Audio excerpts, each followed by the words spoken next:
CBSE class 10th के civics book से आज हम लोग दूसरा चैप्टर फिर से कर रहे हैं। इसकी ये चौथी क्लास है और आज जो हम लोग टॉपिक डिस्कस करने जा रहे हैं, इस टॉपिक का नाम है हाउ इज फेडरलिज्म प्रैक्टिस्ड। इसके पहले हम लोगों ने फेडरलिज्म की फीचर्स को डिस्कस किया था, जम्मू एंड कश्मीर को डिस्कस किया था, स्टेट फॉर्मेशन के बारे में हम लोगों ने चर्चा करी थी, शेड्यूल 8 के बारे में जाना था, शेड्यूल 7 के बारे में जाना था और मेजोरिटी के बारे में पढ़ा था। ठीक है, आज जो है वो हम लोग डिस्कस करने जा रहे हैं कि हाउ इज फेडरलिज्म प्रैक्टिस्ड, कि आखिर फेडरलिज्म जो है वो व्यवहार में कैसे इस्तेमाल होता है। तो हम लोगों ने बात करी थी कि फेडरलिज्म की जो फीचर्स है, सात फीचर्स की हम लोगों ने चर्चा करी थी, 7 फीचर्स की चर्चा करी थी। जब ये 7 फीचर्स का ख्याल रखा जाता है तब फेडरलिज्म का जो कॉन्सेप्ट है वो सही धरातल पर उतरता है, यानी कि सही से इस्तेमाल में आता है। आई बात समझ में? अगर इसमें से एक भी फीचर्स की अनदेखी करी जाएगी तो फेडरलिज्म का कॉन्सेप्ट कहीं ना कहीं डिक्लाइन कर जाएगा, फेडरलिज्म का कॉन्सेप्ट जो है वो क्या हो जाएगा, खत्म हो जाएगा। और ये फीचर्स क्या क्या है? ड्यूअल गवर्नमेंट है, जुरिस्डिक्शंस और कॉन्स्टिट्यूशनल गारंटी है जुरिस्डिक्शन की। कोर्ट जो होता है उसमें इंटरप्रेटर का काम करता है। एक फेडरलिज्म वाली कंट्री में, जिस कंट्री में जो एक फेडरल कंट्री है वहां पर कोर्ट्स क्या होता है, अदालत क्या होती है, इंटरप्रेटर होती है, अंपायर्स होती है। फंडामेंटल प्रोविजंस में आप बदलाव नहीं कर सकते। रेवेन्यू शेयरिंग की क्या होती है, बातें लिखी गई होती हैं इनके कॉन्स्टिट्यूशन में, और नेशनल यूनिटी और इंटीग्रिटी के प्रमोशन और सेफ गार्ड की बातें होती हैं। तो जब इतना सारा जब इन सारी बातों का ख्याल रखा जाता है तब जो है वो फेडरलिज्म के सच्ची अर्थ को हम लोग समझ पाते हैं, या फिर यूं कह लो कि फेडरलिज्म जो है वो प्रैक्टिस में आती है। इसमें से एक का भी अगर आपने नजरअंदाज किया, एक भी फीचर्स को नजरअंदाज किया तो फेडरलिज्म का कॉन्सेप्ट जो है वो क्या रह जाएगा, अधूरा रह जाएगा। और एक बात और भी है कि केवल संविधान में लिख देने से ऐसा नहीं होगा, लोगों को उस चीज को व्यवहार में भी लाना पड़ेगा। यही टॉपिक हम लोग आज डिस्कस करने जा रहे हैं। आई बात समझ में कि फेडरलिज्म जो है वो प्रैक्टिस में कैसे है। उसका केवल संविधान में लिख देने से कुछ नहीं होता, उसको प्रैक्टिस में भी लाना पड़ता है। बेल्जियम में 2-3 कम्युनिटी रह रही थी, 2-3 लैंग्वेज था, तब जाकर के उन्होंने कितना एडजस्टमेंट किया। इंडिया में तो इतनी सारी लैंग्वेज बोलने वाले लोग हैं, है ना, इतनी सारी इथनिसिटी है ना। तो इंडिया में जो है वो फेडरलिज्म की प्रैक्टिस कैसे हो रही है, इंडिया में फेडरलिज्म का जो प्रैक्टिस है वो कैसे अपनाया गया है, इंडिया में फेडरलिज्म को किस रूप में अपनाया गया, किन किन बातों का ख्याल रखा गया है, इस टॉपिक में हम लोग वही डिस्कस करने जा रहे हैं। आई बात समझ में? कोई दिक्कत नहीं। Constitutional provisions are necessary for the success of federalism, but these are not sufficient. If the federal experiment has succeeded in India, it is not merely because of clearly laid out constitutional provisions. The real success of federalism in India can be attributed to the nature of democratic politics in our country. This ensured that the spirit of federalism, respect for diversity and desire for living together became a shared ideal in our country. Let us look at some of the major ways in which this happened. तो constitutional provisions जो बनाया गया है वो federalism के success के लिए इसकी ज़रूरत तो है। सबसे पहले तो आप नियम बनाओगे तभी तो नियम का पालन करोगे।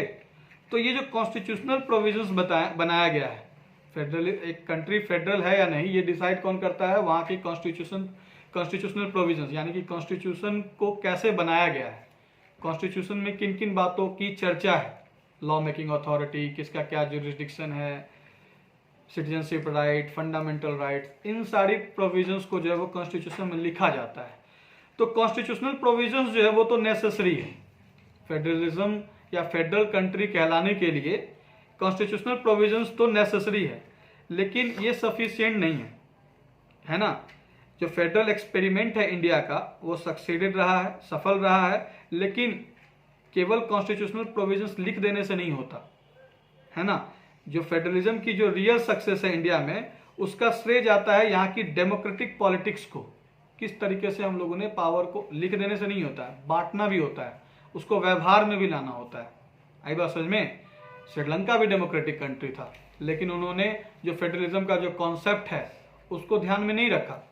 एक मेजोरिटी वाली जो कम्युनिटी थी वो माइनॉरिटी वाले कम्युनिटी पे क्या करने लगी, अपना वर्चस्व दिखाने लगी, अपना डोमिनेशन जताने लगी। नतीजा ये हुआ कि वहां पे सिविल वॉर हुआ। तो कॉन्स्टिट्यूशनल प्रोविजन नेसेसरी तो है, नियम पालन करने के लिए नियम बनना जरूरी है, तभी जाकर के फेडरलिज्म का जो कॉन्सेप्ट है वो क्लियर होगा। लेकिन इतना ही काफी नहीं है, फेडरलिज्म का जो एक्सपेरिमेंट है इंडिया में वो सफल रहा है, लेकिन इसलिए नहीं क्योंकि ये कॉन्स्टिट्यूशनल प्रोविजन में लिख दिया गया इसलिए सफल रहा है, बल्कि जो रियल सक्सेस है फेडरलिज्म का इंडिया में, उसका श्रेय जाता है यहाँ की जो डेमोक्रेटिक पॉलिटिक्स है उसकी बनावट को, उसका नेचर कैसा है। ये जो है वो फेडरलिज्म की जो आत्मा को जो है वो जिंदा रखता है। कॉन्स्टिट्यूशनल प्रोविजंस जो है वो फेडरलिज्म की आत्मा को जिंदा रखता है। Respect for diversity and desire for living together became a shared ideal in our country. तो जब कॉन्स्टिट्यूशनल प्रोविजंस बनाया गया वो इस बात को ध्यान में रखते हुए बनाया गया कि हमारी कंट्री में डाइवर्सिटीज क्या क्या है, कितने तरह के लोग हैं, क्या क्या उनकी धारणाएं हैं, किस तरह का उनका सोच है, और इनकी सोच को, इनकी इच्छाओं को, इनकी उम्मीदों को ध्यान में रखते हुए हमारे जो कॉन्स्टिट्यूएंट असेंबली के जो लोग थे उन्होंने कॉन्स्टिट्यूशनल प्रोविजंस को इंश्राइंड किया, प्रतिस्थापित किया कॉन्स्टिट्यूशन में। तब जाकर के जो है वो हमारे देश में जो फेडरलिज्म का कॉन्सेप्ट है वो सक्सेसफुल रहा है। आई बात समझ में? इतनी सारी विविधताओं के बावजूद भी हमारा देश में जो फेडरलिज्म का कॉन्सेप्ट सही रहा है वो इसलिए रहा है कि डाइवर्सिटीज होने के बावजूद भी, इतनी सारी भिन्नताएं होने के बाद भी, रंग रूप जात पात धर्म के आधार पर भेदभाव होने के बावजूद भी जो आइडियल है वो शेयर्ड आइडियल है। हम लोग एक दूसरे की भावना का क्या करते हैं, कद्र करते हैं, और इन्हीं परिस्थितियों की वजह से जो है वो इंडिया में फेडरलिज्म का जो कॉन्सेप्ट रहा है, फेडरलिज्म की जो आत्मा रही है वो जिंदा रही है। आई बात समझ में? तो चलिए हम लोग कुछ और तरीकों को जानते हैं जो हुआ है, जिसकी वजह से हमारे देश में फेडरलिज्म जो है वो प्रैक्टिस में है, फेडरलिज्म की आत्मा जो है वो जिंदा है। पहला जो है वो हम लोग टॉपिक डिस्कस करने जा रहे हैं लिंग्विस्टिक स्टेट्स। मैंने आपको बताया था कि जब स्टेट रीऑर्गेनाइजेशन की बातें हो रही थी, जैसे कि धर कमीशन बना था, जेबीपी कमीशन बनी थी, फजल अली कमीशन बनी थी, तो इसमें जो है वो तय किया गया था पहले कि एडमिनिस्ट्रेटिव कन्वीनियंस के आधार पर क्या किया जाएगा, स्टेट्स का बंटवारा किया जाएगा, क्योंकि आज़ादी के समय बहुत सारे स्टेट्स मिले थे और फिर से स्टेट्स की बाउंड्री तय करने की क्या थी, आवश्यकता थी। तो ये तय किया गया था कि एडमिनिस्ट्रेटिव कन्वीनियंस के आधार पर क्या किया जाएगा, स्टेट्स का बंटवारा किया जाएगा। कुछ लोगों का कहना था, in fact INC, Indian national Congress का मानना था कि लैंग्वेज के आधार पे हम लोग शुरुआत में वो 1920s के आसपास ये सोच रहे थे कि लैंग्वेज के आधार पे हम लोग बांटेंगे, लेकिन फिर इन्होंने सोचा कि ये बात आगे लिखी हुई है आपके बुक में, ठीक है, कि फिर इन्होंने सोचा कि अगर लैंग्वेज के आधार पर बांट देंगे तो भेदभाव तो रह ही जाएगा, तो लैंग्वेज क्राइटेरिया जरूर होगा। लैंग्वेज जो है स्टेट्स को बांटने के लिए, स्टेट्स की टेरिटरी तय करने के लिए लैंग्वेज क्राइटेरिया जरूर होगा, लेकिन लैंग्वेज ही ओनली क्राइटेरिया नहीं होगा। तो ओनली क्राइटेरिया लैंग्वेज ही नहीं होगा, और क्या क्या क्राइटेरिया होगा, ज्योग्राफी कैसी है वहाँ की, पहाड़ है, मैदान है, क्या है, ठीक है, एडमिनिस्ट्रेटिव कन्वीनियंस कैसा रहेगा, है ना, एडमिनिस्ट्रेशन उस एरिया में आसान रहेगा, है ना, एडमिनिस्ट्रेटिव पहलू हो गया, एडमिनिस्ट्रेटिव एस्पेक्ट्स हो गया, ज्योग्राफिकल एस्पेक्ट्स हो गया, हिस्टोरिकल एस्पेक्ट्स हो गया, कल्चरल एस्पेक्ट्स हो गया। इन सब बातों का ख्याल रखते हुए क्या किया गया, स्टेट्स की बाउंड्री तय करी गई। आई बात समझ में? और हम लोगों ने बात करी थी कि किस तरीके से 14 स्टेट और 6 यूनियन टेरिटरीज बना था, हम लोगों ने डिस्कस करी थी, उसको अभी डिस्कस करने की जरूरत नहीं है। तो लिंग्विस्टिक स्टेट्स, और पहला लिंग्विस्टिक स्टेट कौन बना था, आंध्र प्रदेश। आई बात समझ में?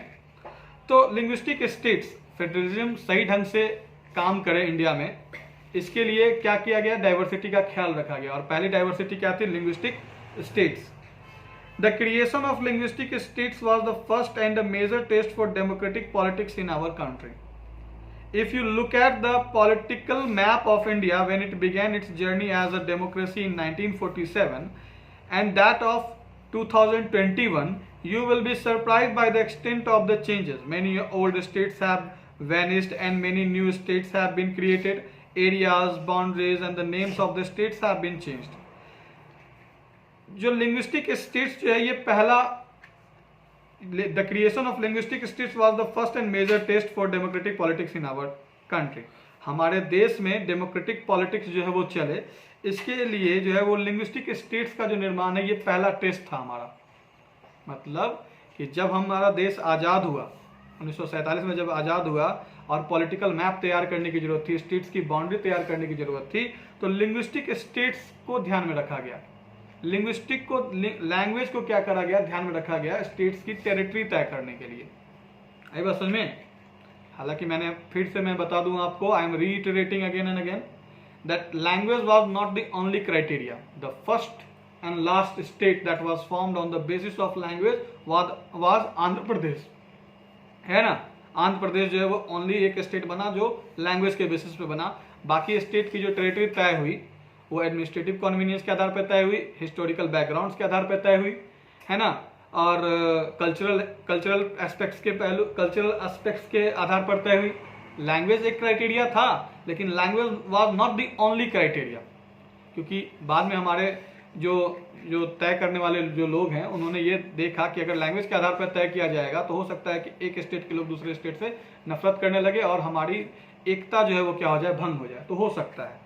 तो क्रिएशन ऑफ लिंग्विस्टिक स्टेट जो है पहला और मेजर टेस्ट था डेमोक्रेटिक पॉलिटिक्स का हमारे कंट्री में. अगर हम लोग पॉलिटिकल मैप देखें इंडिया का, तो जब इन्होंने हमारा देश जो है वो डेमोक्रेसी की जर्नी पर ये चल पड़ा, डेमोक्रेसी की यात्रा की शुरुआत कर रहा था 1947 में, तो अभी तक 2021 तक हम लोगों ने देखा है कि किस तरीके से बहुत सारे स्टेट्स जो हैं वो गायब हुए हैं. मतलब बहुत सारे स्टेट्स, जैसे पहले कुछ ऐसा स्टेट था जो यूनियन टेरिटरी में बदल गया, कुछ ऐसा यूनियन टेरिटरी था जो स्टेट्स में बदल गया. आई बात समझ में. तो बहुत सारे स्टेट्स की जो बहुत सारे स्टेट्स का जो एग्जिस्टेंस है वो वैनिश हुआ, गायब हुआ. कई नए स्टेट्स बने, एरियाज, बाउंड्रीज, ये सब जो है स्टेट्स का नाम तक भी क्या हुआ, बदला गया. हम लोगों ने डिस्कस किया था ये बातों को, इन बातों पर. आई बात समझ में. तो आज़ादी से लेकर अब तक क्या हुआ है, स्टेट्स की बाउंड्री जो है वो क्या हुई है, रीअरेंज हुई है ना. नाम भी कईयों का चेंज हुआ है, बाउंड्री भी चेंज हुई है, एरिया भी चेंज हुआ है, नए स्टेट्स भी बने हैं. आई बात समझ में. क्यों? क्योंकि लोगों का जो डिमांड है उसका ख्याल रखने के लिए, ताकि फेडरलिज्म का जो कॉन्सेप्ट है उसकी जो आत्मा है वो हमारे देश में जिंदा रहे. आई बात समझ में. लोगों की भावनाओं पर, उनकी इच्छाओं पर खरा उतरना ही फेडरलिज्म है. तो जब जैसा डिमांड रहा उस हिसाब से धीरे धीरे क्या होता गया, स्टेट की बाउंड्री फिर से तय होती गई. एक स्टेट से 2 स्टेट बना, है ना, और धीरे धीरे क्या हुआ, स्टेट का नाम चेंज हुआ, एरिया चेंज हुई, नए स्टेट्स का निर्माण हुआ. आई बात समझ में. तो लिंग्विस्टिक स्टेट्स जो है वो हमारे देश में क्या रहा, पहला और मेजर टेस्ट रहा डेमोक्रेटिक पॉलिटिक्स का. आई बात समझ में, कोई दिक्कत नहीं. In 1947, the boundaries of several old states of India were changed in order to create new states. This was done to ensure that people who spoke the same language lived in the same state. Some states were created not on the basis of language but to recognize differences based on culture, ethnicity or geography. These include states like Nagaland, Uttarakhand and Jharkhand. 1947 में जब बहुत सारे पुराने states का, India के बहुत सारे पुराने स्टेट्स की जो बाउंड्री को जो चेंज किया गया, नए राज्य बनाए गए, तो ये जो पूरा किया गया वो इस बात का ख्याल रखते हुए कि जो लोग लैंग्वेज बोलते हैं उनके आधार पर, ठीक है, लैंग्वेज के आधार पर क्या किया गया, एरिया बांटा गया. But language was not the only criteria. ठीक है. कुछ स्टेट्स जो है वो लैंग्वेज के बेसिस पर बनाए गए, जैसे आंध्र प्रदेश पहला और मात्र, जबकि बहुत सारे जो स्टेट्स हैं उनको उनके कल्चर, एथनिसिटी और ज्योग्राफिकल स्थिति के आधार पे, एक और मैं अपने तरफ से ऐड कर दूं, एडमिनिस्ट्रेटिव कन्वीनियंस के आधार पर क्या किया गया, बहुत सारे स्टेट्स का निर्माण हुआ, उनकी बाउंड्री तय हुई. आई बात समझ में. इसमें कौन कौन लोग शामिल हैं, कौन कौन से स्टेट शामिल हैं, कल्चरल, एथनिसिटी और ज्योग्राफी के आधार पर जिन स्टेट्स का निर्माण हुआ, Nagaland, Uttarakhand and Jharkhand. When the demand for the formation of states on the basis of language was raised, some national leaders feared that it would lead to disintegration of the country. The central government resisted linguistic states for some time, but the same experience has shown that the formation of linguistic states has actually made the country more united. It has also made administration easier. तो जब states बनाने की बातें हो रही थी, states की territory तय करने की बातें हो रही थी, तो लैंग्वेज वाला मुद्दा उठाया गया कि लैंग्वेज के आधार पर क्या कर दीजिए, मैंने पहले भी डिस्कस किया है, लैंग्वेज के आधार पर क्या कर दीजिए, स्टेट्स का निर्माण कर दीजिए. लेकिन हमारे देश के जो नेशनल लीडर्स हैं उन्होंने कहा नहीं, अगर लैंग्वेज के आधार पर देश को बांटा गया तो देश के टुकड़े हो जाएंगे, देश टूटना शुरू हो जाएगा, लोग आपस में एक दूसरे से भेदभाव करने लगेंगे. तो सेंट्रल गवर्नमेंट ने ये जो लिंग्विस्टिक स्टेट्स का जो आइडिया है उसको क्या किया, विरोध किया. है ना। और लेकिन फिर भी स्टेट्स बना तो language was not the only criteria, ठीक है। तो लैंग्वेज के आधार पर स्टेट्स के जो निर्माण की बात थी उसका विरोध किया गया, लेकिन लैंग्वेज को एक क्राइटेरिया जरूर माना गया कि हाँ स्टेट्स बनाएंगे तो लैंग्वेज का भी ख्याल रखना है, लेकिन language was not the only criteria, ठीक है। क्या क्या और भी क्राइटेरिया जोड़ा गया, ज्योग्राफिकल, कल्चरल, एथनिकल, है ना, हिस्टोरिकल बैकग्राउंड, एडमिनिस्ट्रेटिव कन्वीनियंस, इन सब बातों का जो है वो ख्याल रखा गया कि स्टेट्स बनाने के समय इन बातों का ख्याल रखा गया। और ये कहीं ना कहीं बहुत अच्छा एक्सपीरियंस रहा हम लोगों का कि हम लोगों ने स्टेट्स बनाने के दौरान लैंग्वेज का भी ख्याल रखा। पहले था कि केवल स्टेट्स को बांटा जाएगा एडमिनिस्ट्रेटिव कन्वीनियंस के अनुसार, लेकिन जब आंध्र प्रदेश बना, क्योंकि हम लोगों ने देखा कि पुट्टू श्री रामुलु लोग किस तरीके से अनशन पे आ गए हैं और मजबूरन सरकार को क्या करना पड़ा, आंध्र प्रदेश को लैंग्वेज स्टेट बनाना पड़ा, लैंग्वेज बेस्ड स्टेट बनाना पड़ा। तो लैंग्वेज को क्राइटेरिया माना गया और हम लोगों ने देखा कि जब इस क्राइटेरिया को हम लोगों ने स्टेट्स के रीऑर्गेनाइजेशन में जब हम लोगों ने इसका ख्याल रखा तो लोग ज़्यादा यूनाइटेड रहे, लोग के जो है वो ज़्यादा यूनाइटेड रहे। अब दूसरी है लैंग्वेज पॉलिसी। लैंग्वेज पॉलिसी का मतलब ये है कि अब लैंग्वेज पॉलिसी का मतलब ये कि हमारे देश में कौन सी भाषा बोली जाएगी। तो फिर यहाँ पर बात हो, हमारे देश में टोटल लगभग लैंग्वेज के आधार पर 22 लैंग्वेज है, ठीक है। मैंने पहले भी आपको कहा है ऑब्जेक्टिव में ध्यान से, अगर ये लिखा है कि शेड्यूल 8 में कितने लैंग्वेज है तो 22, अगर ऐसे पूछेगा कि हिंदू और तेलुगु छोड़कर और कितनी लैंग्वेज है तो फिर 20, ठीक है। इस बात का ख्याल रखना। तो लैंग्वेज पॉलिसी हमारे देश में कैसा रहा, है ना, फेडरलिज्म की आत्मा को बनाए रखने के लिए लैंग्वेज पॉलिसी का क्या रोल है, अब हम लोग वो डिस्कस करने जा रहे हैं। A second test for Indian Federation is the language policy. Our constitution did not give the status of the national language to any one language. Hindi was identified as the official language, but Hindi is the mother tongue of only about 40% of Indians. Therefore, there are many safeguards to protect other languages. Besides Hindi, there are 21 other languages recognized as scheduled language by the Constitution. A candidate in an examination conducted for the central government positions may opt to take the examination in any of these languages. States too have their own official languages. Much of the government work takes place in the official language of the concerned state. तो federation की आत्मा को, Indian federation की आत्मा को जिंदा रखने के लिए जो सेकेंड टेस्ट था वो था लैंग्वेज पॉलिसी। हमारे कॉन्स्टिट्यूशन में किसी को भी नेशनल लैंग्वेज का, किसी भी एक लैंग्वेज को नेशनल लैंग्वेज का दर्जा नहीं है। हिंदी जो है, इंडिया में जो हिंदी है उसको ऑफिशियल लैंग्वेज के तौर पर पहचाना गया है, लेकिन वो क्या है, नेशनल लैंग्वेज नहीं है। आई बात समझ में। हिंदी जो है वो 40% इंडियंस का क्या है, मदर टंग है, और 40% जो है वो इंडियंस का क्या है, मदर टंग है। लेकिन और भी कई सारी लैंग्वेजेस है जिनको हमें प्रोटेक्ट करना है। ऐसी कोई 22 लैंग्वेजेस है, हिंदी छोड़कर 21 लैंग्वेजेस है। टोटल कितनी लैंग्वेजेस है, 22 लैंग्वेजेस है, जिसको हमारे संविधान ने शेड्यूल 8 में क्या किया है, रिकॉग्नाइज किया है। एक कैंडिडेट जो सेंट्रल गवर्नमेंट पोजीशंस के लिए, सेंट्रल गवर्नमेंट के पोस्ट को पाने के लिए अगर वो एग्जाम देता है तो वो कोई भी लैंग्वेज जो है वो क्या कर सकता है, चुन सकता है इन 22 में से। याद रखना, इंग्लिश इसमें लैंग्वेज नहीं है, ठीक है, ध्यान रखना। सबसे पहला सबसे ज्यादा जो ये ऑब्जेक्टिव में पूछा जा सकता है, सबसे ज्यादा बोलने वाले लोग कौन सा लैंग्वेज है, हिंदी। सबसे ज्यादा लैंग्वेज जो है जो लोगों के द्वारा बोली जाती है वो कौन सा है, हिंदी। सेकंड पे क्या है, तेलुगु। तीसरे नंबर पे क्या है, मराठी। ये तीनों सीरीज याद रखना है बस में। तो एक कैंडिडेट जो सेंट्रल गवर्नमेंट के एग्जाम पोजीशंस के लिए एग्जाम दे रहा है वो कोई भी लैंग्वेज इन 22 में से तय कर सकता है, चुन सकता है। स्टेट्स की अपनी ऑफिशियल लैंग्वेज है। बहुत सारे स्टेट्स जो है वो, कंसर्न स्टेट जो है वो अपने अपने ऑफिशियल लैंग्वेज में क्या करती हैं, काम करती हैं। पहला ऑफिशियल लैंग्वेज मान लो कि चलो कि महाराष्ट्र है तो मराठी हो सकता है, और सेकंड लैंग्वेज इंग्लिश हो सकता है। आई बात समझ में। अब जैसे कि नॉर्थ रीजन की बात करें, नॉर्थ इंडिया की बात करें तो हिंदी है, तो हिंदी हो सकता है। सेकंड क्या हो जाएगा, इंग्लिश हो जाएगा। वो स्टेट्स के ऊपर है, वो स्टेट्स तय करेगा। ये पावर किसको दिया गया, स्टेट को दिया गया। Unlike Sri Lanka, the leaders of our country adopted a very cautious attitude in spreading the use of Hindi. According to the Constitution, the use of English for official purposes was to stop in 1965. However, many non-Hindi speaking states demanded that the use of English continue.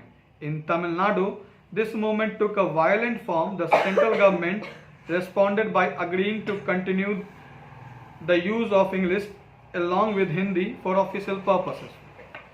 तो हमारे देश में जो है वो श्रीलंका की तरह नहीं, श्रीलंका से हटकर, श्रीलंका में क्या किया गया था, सिन्हाला जो लैंग्वेज थी उसको प्रमोट किया गया, सिन्हाला लैंग्वेज को क्या किया गया था, प्रमोट किया गया था। तो श्रीलंका वाली स्थिति से हमारे देश के नेताओं ने सीख ली, श्रीलंका वाले स्थिति से हमारे देश के नेताओं ने सीख ली, और श्रीलंका के जस्ट अपोजिट, जैसे उन्होंने तय किया कि हम लोग सिन्हाला लैंग्वेज को क्या करेंगे, प्रमोट करेंगे, और वो इस बात पर डोमिनेटिंग नेचर के हो गए। नतीजा क्या हुआ, सिविल वॉर हुआ।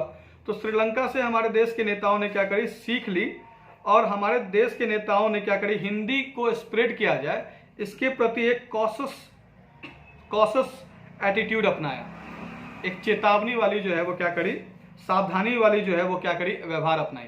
मतलब हम लोग हिंदी को प्रमोट तो करेंगे, लेकिन अगर उन्होंने सोचा कि अगर हम लोग इसको नेशनल लैंग्वेज का दर्जा दे देंगे तो बाकी के सारे लोग जो हैं उनकी भावना को ठेस पहुंच सकता है, और हो ना हो श्रीलंका वाली स्थिति आ सकती है।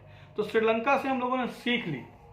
श्रीलंका के जस्ट अपोजिट हमारे देश के नेताओं ने क्या किया, एक सावधानी पूर्वक व्यवहार अपनाया हिंदी के यूज को स्प्रेड करने के लिए, हिंदी को बढ़ावा मिले, इसको क्या किया इन्होंने, एक बड़ा सावधानी से एक रुख इख्तियार किया। हमारे संविधान के अनुसार the use of English for official purposes was to stop in 1965। संविधान के अनुसार इंग्लिश का जो यूज है, लोगों ने ये कहा कि इंग्लिश फॉरेन लैंग्वेज हम इस्तेमाल नहीं करेंगे, है ना, लेकिन मजबूरी देखो आज भी इंडिया में सेकेंड लैंग्वेज के तौर पर है। लोगों का कहना था अंग्रेज हम पे हुकूमत करे, हम उसकी याद को क्यों अपने साथ रखें, हम नहीं रखेंगे। तो ये था कि 1965 में जो है वो ये तय हुआ था कि इंग्लिश को हटा दिया जाएगा, ठीक है, और उसको क्या किया जाएगा, फिर उसके बाद तय किया जाएगा कि हमारा नेशनल लैंग्वेज क्या हो जाएगा, क्योंकि साउथ वाले लोग हल्ला कर रहे थे कि हमारा लैंग्वेज जो है वो ज़्यादा अच्छा है, हमारे लैंग्वेज को नेशनल लैंग्वेज बताइए। मेजोरिटी ऑफ द पीपल जो है वो 40% हिंदी बोल रहे थे। तो लोग जो है वो, और श्रीलंका में इन्होंने देखा था हमारे देश के नेताओं ने कि किस तरीके से एक लैंग्वेज का कदर नहीं किया गया, तो सिविल वॉर जैसी स्थिति आ गई। तो हमारे देश के नेताओं ने श्रीलंका से सीख ली और हिंदी को बढ़ावा दिया जाए इसके प्रति एक सावधानी वाला रुख इख्तियार किया। संविधान के अनुसार जो इंग्लिश जो है वो ऑफिशियल पर्पसेस के लिए रुक जाना चाहिए था, इंग्लिश का यूज जो है वो क्या हो जाना चाहिए, 1965 में रुक जाना चाहिए था। लेकिन बहुत सारे नॉन हिंदी स्पीकिंग जो स्टेट्स हैं उन्होंने कहा कि नहीं, इंग्लिश कंटिन्यू रहना चाहिए, इंग्लिश जो है वो क्या रहना चाहिए, कंटिन्यू रहना चाहिए। तमिलनाडु में जो है ये मूवमेंट तो वायलेंट टर्न ले लिया। सेंट्रल गवर्नमेंट ने जो है वो इस बात पर सहमति जताई कि वो क्या करेंगे, इंग्लिश का भी यूज करेंगे और हिंदी का भी यूज करेंगे ऑफिशियल पर्पसेस के लिए। सेंट्रल लेवल पे इंग्लिश और हिंदी का क्या होगा, इस्तेमाल होगा। लेकिन तमिलनाडु के लोगों ने विरोध किया कि नहीं, तमिल यूज कीजिए, हमारा लैंग्वेज ज्यादा प्योर है, ज्यादा अच्छा है, उन्होंने ये तर्क दिया। तो फिर भी जो भी हो, लेकिन आज भी सेंट्रल लेवल पे जो है वो हिंदी और इंग्लिश दो लैंग्वेजेस जो है, उन दोनों लैंग्वेजेस को क्या किया जाता है, दोनों लैंग्वेज व्यवहार में लाया जाता है, दोनों लैंग्वेजेस यूज में है। आई बात समझ में? तो श्रीलंका से हम लोगों ने सीख ली और हिंदी के प्रमोशन में एक कॉशस एटीट्यूड अपनाया। कॉशस एटीट्यूड ये अपनाया कि हम लोगों ने हिंदी को व्यवहार में लाया जरूर, सेकेंड लैंग्वेज को, इंग्लिश को लाया, लेकिन हिंदी को मदर टंग नहीं बनाया और सारे लैंग्वेज की कदर करी। और शेड्यूल 8 में 2200 का 2200 लैंग्वेज हिंदी को इंक्लूड करके डाल दिया गया, इंग्लिश नहीं डाला गया, याद रखना। ये बात समझ में? कोई दिक्कत नहीं। Many critics think that this solution favored the English-speaking elite. Promotion of Hindi continues to be the official policy of the Government of India. Promotion does not mean the central government can impose Hindi on states where people speak a different language. The flexibility shown by Indian political leaders helped our country avoid the kind of situation that Sri Lanka finds itself in. तो बहुत सारे critics का कहना है कि इस बहाने तो इंग्लिश को प्रमोशन मिल गया, जो 1965 में बंद हो जाना चाहिए था लैंग्वेज, वो क्या हो गया, उसको तो प्रमोशन मिल गया, वो तो, और उसकी लाइफ बढ़ गई। अब इंग्लिश का लाइफ बढ़ने का एक दूसरा ये भी रीजन है कि पूरे वर्ल्ड लेवल पे इंग्लिश को सेकंड लैंग्वेज के तौर पर रिकॉग्नाइज किया जाता है। आई बात समझ में? सबसे ज्यादा लैंग्वेज बोली जाने वाली कौन सी लैंग्वेज है? चाइनीज, ठीक है। सबसे ज्यादा लोग पूरे दुनिया में, सबसे ज्यादा लोग चाइनीज ही बोलते हैं, सेकेंड नंबर पे इंग्लिश आता है। आई बात समझ में? क्योंकि इंग्लिश जो है वो सेकंड लैंग्वेज के तौर पे पूरे वर्ल्ड में बोली जाती है। आई बात समझ में? तो अब आप कहोगे कि सर अमेरिका में तो इंग्लिश ही बोलते हैं, तो अमेरिका की इंग्लिश ब्रिटिश इंग्लिश है, फ्रांस में फ्रेंच इंग्लिश है, फ्रेंच जो हम लोग फ्रेंच लैंग्वेज है, बट हम लोग फ्रेंच इंग्लिश बोल देते हैं, ठीक है। लेकिन फ्रांस में जो लैंग्वेज बोली जाती है वो फ्रेंच है। आई बात समझ में? तो इंग्लिश की भी तरह तरह की कैटेगरी है, लैटिन इंग्लिश है। आई बात समझ में? खैर छोड़ो उन बातों को। तो श्रीलंका से हम लोगों ने सीख ली। हमारे देश के नेताओं ने हिंदी को स्प्रेड करने के लिए सावधानी पूर्वक व्यवहार अपनाया। कॉन्स्टिट्यूशन के अनुसार जो है वो 1965 में इंग्लिश का जो यूज है, ऑफिशियल यूज, वो बंद हो जाना चाहिए। लेकिन बहुत सारे नॉन हिंदी स्पीकिंग स्टेट्स जो है वो इंग्लिश को कंटिन्यू रखने की बात करी इन्होंने, क्योंकि आपस में लोग सहमत नहीं हो रहे थे कि किस 22 में से किस एक लैंग्वेज को क्या करा जाए, ऑफिशियल लैंग्वेज के तौर पर एक्सेप्ट किया जाए। लेकिन लोग जो है वो क्या हो रहा था, लोग तय कर रहे थे, सब आपस में कह रहे थे हमारा लैंग्वेज ज़्यादा सुपीरियर है, हमारा लैंग्वेज ज़्यादा सुपीरियर है। तो सारी लैंग्वेज, जितने भी लैंग्वेज बोलने वाले लोग हैं, सबका इमोशन का कद्र हो, इसलिए सारे लैंग्वेजेस को जो 22 लैंग्वेजेस रिकॉग्नाइज किया गया है और 1500 डायलेक्ट को तो नहीं लिखा गया है, लेकिन शेड्यूल 8 में जो है वो 22 लैंग्वेजेस को क्या किया गया, इंश्राइंड किया गया है, ऐड किया गया है ना। और सेंट्रल गवर्नमेंट इस बात पर एग्री हुई है कि वो इंग्लिश को क्या करेगी, कंटिन्यू, सारा काम इंग्लिश में कंटिन्यू रखेगी हिंदी के साथ। हिंदी ऑफिशियल पर्पस के लिए यूज होगा और सेकंड लैंग्वेज जो है वो इंग्लिश यूज होगा। बहुत सारे क्रिटिक का कहना है कि इस बहाने तो आपने इंग्लिश को लाभ पहुंचा दिया, ठीक है, इंग्लिश की और लाइफ बढ़ गई। प्रमोशन ऑफ हिंदी जो है वो हमेशा से भारत सरकार की क्या रही है, सेंट्रल गवर्नमेंट की क्या रही है, पॉलिसी रही है। प्रमोशन का मतलब ये नहीं कि भारत सरकार किसी स्टेट पर थोप देगी कि आपको हिंदी ही बोलना है। जो डॉक्यूमेंट्स का जो शेयरिंग है वो ऑफिशियल लैंग्वेज में भी हो सकता है जो उस स्टेट का पर्टिकुलर होगा। आई बात समझ में? लेकिन सेकंड लैंग्वेज क्या होगा, इंग्लिश ही होगा। तो ये जो फ्लेक्सिबिलिटी है वो ये दिखाती है कि इंडियन पॉलिटिकल लीडर्स ने जो है वो हमारे देश में किस तरीके से श्रीलंका वाली स्थिति ना बन जाए, इस बात का ख्याल रखा और सारे लैंग्वेजेस की क्या करी, इन्होंने कद्र करी। आई बात समझ में? रीस्ट्रक्चरिंग द, अब है नेक्स्ट टॉपिक है centre state relations. Restructuring the central-state relation is one more way in which federalism has been strengthened in practice. How the constitutional arrangement for sharing power work in reality depends on the large extent of how the ruling parties and leaders follow these arrangements. For a long time, the same party ruled both the center and most of the states. This meant that the state governments did not exercise their rights as autonomous federal units, as and when the ruling party at the state level was different.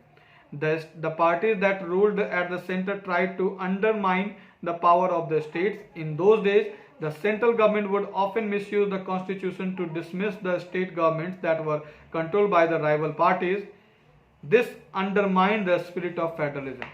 अब जो central state का जो relation था उसमें भी बदलाव हुआ, उसमें भी एक या कई तरीके से बदलाव हुए। कॉन्स्टिट्यूशनल अरेंजमेंट जो है वो पावर शेयरिंग की बात करता है, लेकिन ऐसा देखा गया कि बड़े लंबे समय तक जो पार्टी सेंटर में राज करती थी, जिस पार्टी की सरकार सेंटर में थी, वो क्या, अगर उस पार्टी की सरकार स्टेट में है तब तो बहुत अच्छा, बहुत फेवर मिल रहा है, बहुत सारा स्कीम्स पॉलिसी उसके फेवर में जा रहा है। लेकिन अगर मान के चलो एबीसी नाम की पॉलिटिकल पार्टी है वो सेंटर में है और डीईएफ नाम की मान लो पॉलिटिकल पार्टी है जो स्टेट में है, तो दोनों पार्टी डिफरेंट हो गई। तो ऐसे में क्या होता था कि सेंट्रल वाली जो गवर्नमेंट है वो क्या नहीं करती थी, स्टेट को उतनी ज्यादा पॉलिसी स्कीम्स वगैरह नहीं देती थी, तो मतभेद हुआ, ठीक है। लेकिन धीरे धीरे क्या हुआ, इन चीजों में बदलाव हुआ, ठीक है। सेंट्रल गवर्नमेंट जो है वो क्या करती थी, पहले मिसयूज करती थी कॉन्स्टिट्यूशन का, और स्टेट गवर्नमेंट की जो अगर राइवल पार्टीज है, विरोधी पार्टीज है, तो उसके इच्छाओं को क्या करा जाता था, दबाने की कोशिश करी जाती थी, है ना। इससे क्या हुआ कि फेडरलिज्म की आत्मा जो है उसको कम आंक आ गया। आई बात समझ में? मान के चलो कि जो सेंटर में गवर्नमेंट है, अगर वही गवर्नमेंट स्टेट में है तो स्टेट को फेवर मिल रहा था सेंटर से, लेकिन अगर अपोजिट पार्टी जो है, अपोजिशन पार्टी जो है वो अगर अपोजिट पार्टी जो स्टेट में है, तो उसमें क्या होता था, उसको बहुत ज़्यादा उनकी भावनाओं का बहुत ज़्यादा कदर नहीं किया जाता था। All this change significantly after 1990, लेकिन 1990 के बाद ये बदलाव आया। 1990 के बाद क्या आया, बदलाव। एक्चुअली 1990 के पहले भी कोalition की वाली गवर्नमेंट बनी थी, लेकिन इसमें 1990 दे रहा है, ठीक है। तो ऑब्जेक्टिव में 1990 लिखना। तो all this change significantly after 1990 के बाद जो है वो एक काफी स्थिति में बदलाव आई। This period saw the rise of original political parties in many states of the country. This was also the beginning of the era of coalition government at the center, since no single party got a clear majority in the Lok Sabha. The major national parties had to enter into an alliance with many parties, including several regional parties, to form a government at the center. This led to a new culture of power sharing and respect for the autonomy of the state governments. This trend was supported by a major judgment of the Supreme Court that made difficult for central government to dismiss state government in an arbitrary manner. Thus, federal power sharing is more effective today than it was in the early years after the constitution came into force. लेकिन ये सब जब ये सब change आया कब 1990 के बाद में 1990 के बाद क्या हुआ, ये ऐसा पीरियड था जो बहुत सारी पॉलिटिकल पार्टी जो रीजनल लेवल की, स्टेट लेवल की, रीजनल लेवल की पॉलिटिकल पार्टीज उभर कर सामने आई और किसी एक पार्टी के बाद 1990 के बाद ऐसा दौर रहा 1990 के बाद ऐसा दौर रहा कि कोई भी एक सिंगल पार्टी जो है वो गवर्नमेंट बनाने में सक्षम नहीं थी। और यहाँ कॉन्सेप्ट आता है कोलिशन गवर्नमेंट का, गठबंधन का कॉन्सेप्ट आता है। और फिर जो है वो कोई भी जब सिंगल पार्टी जो है वो गवर्नमेंट बनाने में सक्षम नहीं रही लोकसभा में, तो फिर क्या हुआ कि नेशनल पार्टी जो है वो क्या करने लगी, अलायंस करने लगी, गठबंधन करने लगी। गठबंधन मतलब 2-3 पॉलिटिकल पार्टीज मिलकर क्या कर रही है, मेजोरिटी बना रही है और फिर वो मिलकर क्या कर रही है, सरकार बना रही है। अब सोचो, अब एक पॉलिटिकल पार्टी है जो मेजोरिटी लाने में सक्षम नहीं है। मान के चलो 500 सीट है, 251 चाहिए सरकार बनाने के लिए, लेकिन उसके पास 150 ही सीट है, 150 ही सीट है, तो बाकी 101 सीट तो चाहिए, ठीक है। तो 101 सीट बनाने के लिए वो क्या करेगी, दूसरी पार्टी को कन्विंस करेगी कि ठीक है भैया आप आ जाइए, मेरे में शामिल हो जाइए। तो बोलेगा ठीक है भाई हम तो शामिल हो जाएंगे, लेकिन बदले में मिलेगा क्या। एक काम कीजिए, आप प्राइम मिनिस्टर रख लीजिए, हमको होम मिनिस्ट्री दे दीजिए। दूसरा कहेगा कि नहीं हमको आप डिफेंस दे दीजिए। तीसरा कहेगा ट्रांसपोर्ट दे दीजिए हमको। चौथा कहेगा एजुकेशन दे दीजिए। तो अब जो ये कोलिशन वाली जब गवर्नमेंट बनने लगी, जब गठबंधन की सरकार बनने लगी, तो पावर शेयरिंग का एक नया रूप आया।